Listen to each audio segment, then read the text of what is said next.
आप अपने आप टिकट बांटने लगते हो, अपने आप गठबंधन बनाने लगते हो। मैं आप पत्रकारों का धन्यवाद देता हूँ। भाजपा ने 2024 की तैयारियां शुरू कर दी हैं। 3 राज्यों में भाजपा जीती है, उसके बाद माना जा रहा है कि 24 में भी जो है भाजपा अपराध करेगी। इस पर क्या कहेंगे? मैंने कई मौकों पर कहा कि जिस तरह का परिणाम आया है भारतीय जनता पार्टी के लिए चिंता का विषय है। जहां कहीं टीवी पे, अखबार में या और लोगों से जो सुनने का मौका मिला है, सभी ने ये कहा कि परिवर्तन के लिए जनता ने वोट दिया। राजस्थान में कांग्रेस की सरकार थी, उसको हटाने के लिए जनता ने वोट दिया। छत्तीसगढ़ में कांग्रेस की सरकार थी, उसको हटाने के लिए वोट दिया। तेलंगाना में बीआरएस की पार्टी की सरकार थी, उसे हटाने के लिए वोट दिया। मध्य प्रदेश की परिस्थितियां अलग थी।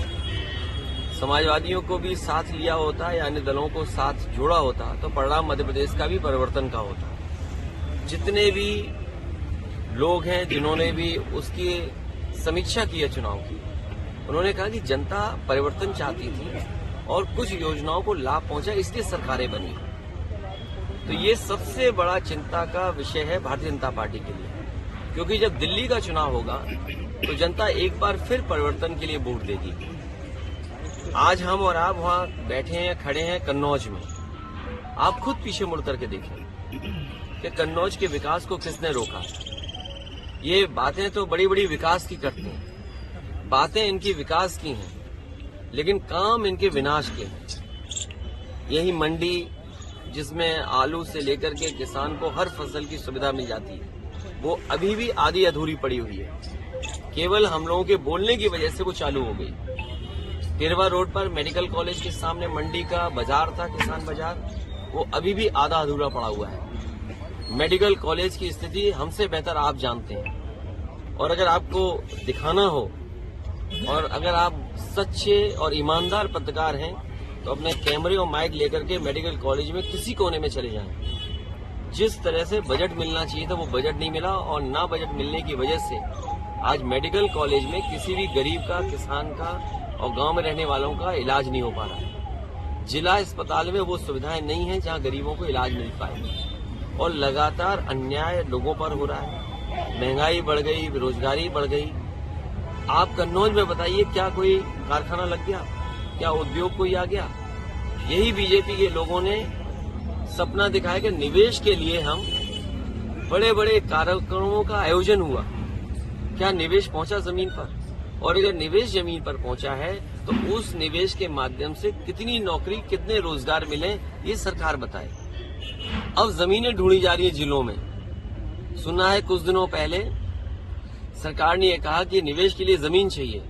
जो सरकार 2 साल होने वाले हैं, अगर निवेश के लिए जमीन नहीं ढूंढ पाई है तो निवेश होगा कहां पर? आपके जिले में भी कहीं न कहीं जमीन चिन्हित करने की कोशिश की होगी।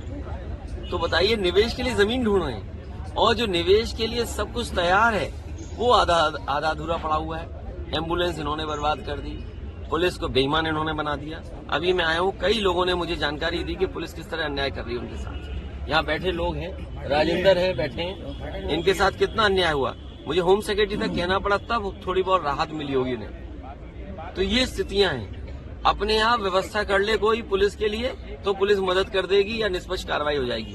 अगर आपने व्यवस्था नहीं की तो पुलिस आपके पीछे पड़ जाएगी, और अगर आप भी सच्ची खबर दिखाओगे तो हो सकता है आपके खिलाफ भी कार्रवाई हो जाए। मेरा मानना है कि आने वाले समय में परिवर्तन होगा, बीजेपी हटेगी, और मैंने नारा दिया है कि सभी दल साथ आएं, खासकर जो समाजवादी पार्टी के साथ गठबंधन में थे। गठबंधन 80 हराओ का नारा देगा। जब 80 हारेंगे तभी भारतीय जनता पार्टी हटेगी, और भारतीय जनता पार्टी हटने से ही देश खुशहाली के रास्ते पर जाएगा।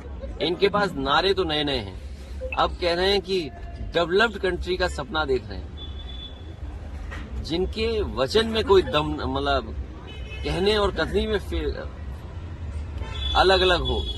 क्या कहा और क्या किया, इसका जनता को आकलन करना पड़ेगा। और अभी लोकसभा में जो नौजवान कूदे हैं, ये सही बात है कि सुरक्षा और वहां पर सुरक्षा जो प्रधानमंत्री जी का ड्रीम प्रोजेक्ट था, अगर ड्रीम प्रोजेक्ट में जो लगभग 25,000 करोड़ का बना है, वहां की सुरक्षा ऐसी है, तो मुझे लगता है कहीं न कहीं साजिश भी है और षड्यंत्र भी है, क्योंकि कहीं इसी बहाने सरकार की कोई तैयारी तो नहीं है, कहीं इंटरनल सिक्योरिटी और सुरक्षा के बहाने लोगों को डराने की तैयारी तो नहीं है। एक तो सवाल वो खड़ा होता है और दूसरा सवाल खड़ा होता है, कई प्रतिष्ठित अखबारों ने कहा कि नौजवान बहुत त्रस्त थे।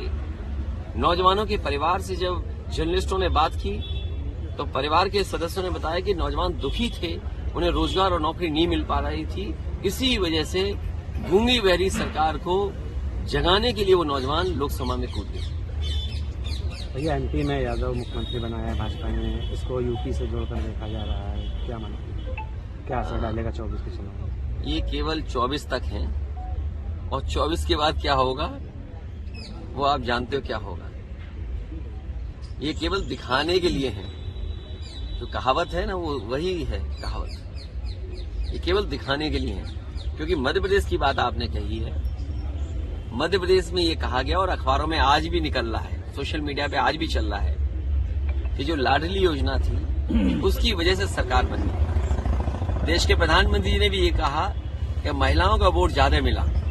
अब आप खुद कल्पना करिए कि लोकतंत्र में जिस नेता की वजह से सरकार बनी हो वही मामा दुखी हो, मामा को दुखी करना ये अच्छी बात नहीं है। यूपी और इसका परिणाम जो आने वाला है वो आने वाले समय में 24 को आप देख लेंगे। 24 भैया इंडिया गठबंधन को लेकर इंडिया गठबंधन होगा और मैंने पहले भी कहा कि ये जो परिणाम आए हैं इससे इंडिया गठबंधन और मजबूत होगा।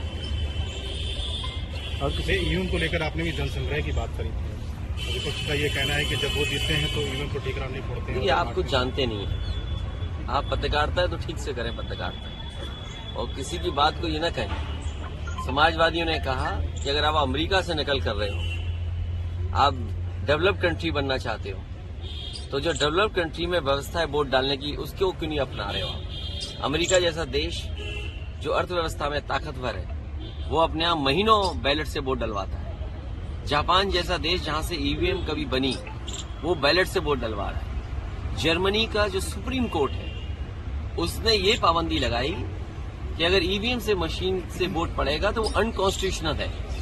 ये तीनों बातें जो मैंने कही हैं, इन तीनों बातों पर आप खुद विश्लेषण करिए। और भारत सरकार ये कह रही है कि हम दुनिया में सबसे ताकतवर देश बनने जा रहे हैं और बनना चाहते हैं, तो क्या अविश्वास के साथ आप ताकतवर बनना चाहते हैं? जनता को विश्वास हो और सीक्रेट बैलेट, आज तो ये पता लग जाता है इस गांव में इस मजरे में वोट किसको मिलने वाला है, किसको पड़ने वाला है। ये सीक्रेट बैलेट कहाँ है वोटिंग। इसलिए समाजवादियों का मानना, मैं आज फिर कहता हूं आपसे, मैं जनता से अपील करूंगा कि समाजवादियों को जिताइए, बीजेपी को हटाइए। बीजेपी के हटने से ईवीएम भी हटेगी।